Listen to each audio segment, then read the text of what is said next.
For me, this is incredibly special. I grew up across the river, across the Potomac River in Alexandria, Virginia, Old Town Alexandria. And so this was our stomping grounds to grow up in the shadows of these monuments and to go to the museums, and especially to be present at all the 4th of July celebrations that we were, wherever you were in Alexandria, you would watch the fireworks.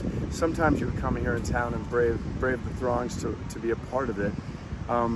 For all those years I was outside watching, so to be right now at the epicenter, to be standing right here, it's really hard to describe. I can just say that I'm incredibly honored, incredibly thrilled, and just trying to sit in the moment and feel it and experience. In terms of the 4th of July, it's always been a big one for us and for my friends and family. I think a lot of that has to do with being right outside of Washington, D.C., but also just being aware through my through my past of how much we have to be thankful for, especially for our military. The folks I've gotten to meet, my brother-in-law, my father-in-law, and all the people I've met along the way in my career, there's a lot to be grateful for, and this is the day to celebrate it. So I'm happy to be here and sort of blown away. And you hear a lot that freedom should not be taken for granted. Is that something that you agree with, that you got to keep on working to kind of maintain freedom Absolutely. in the U.S.? It's a rather beautiful but maybe unusual thing about original American patriotism in the songs and the documents, that it's not like, here's the thing we're giving you and you've got it forever, go run with it. There's a tension there of can you maintain this?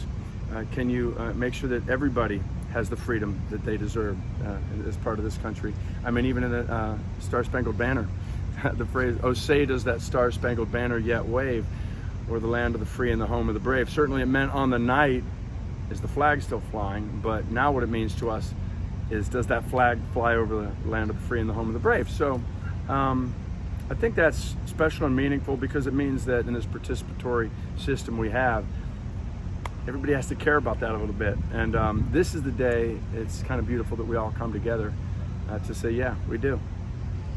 And also, I know you're going to be touring and coming back to this area. Any other projects you've got coming up?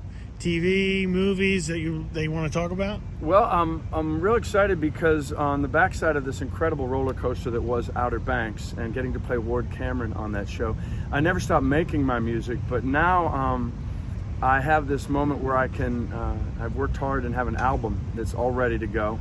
I've just released my 3rd single off that album. That's called In a Bar Somewhere, and that's about love lost, about that moment we all remember when we first met and it was all perfection in that bar. It went sideways, but we still have those memories. So that's the 3rd single off an album that'll be released early in the new year. And I'm one of these guys that's very fortunate that I get to do both. I get to do acting in these incredible jobs like Outer Banks and Nashville. And then I also get to make my own music with incredible people from Music City. So I'm just a kid at a candy store that gets to do all these things, including this.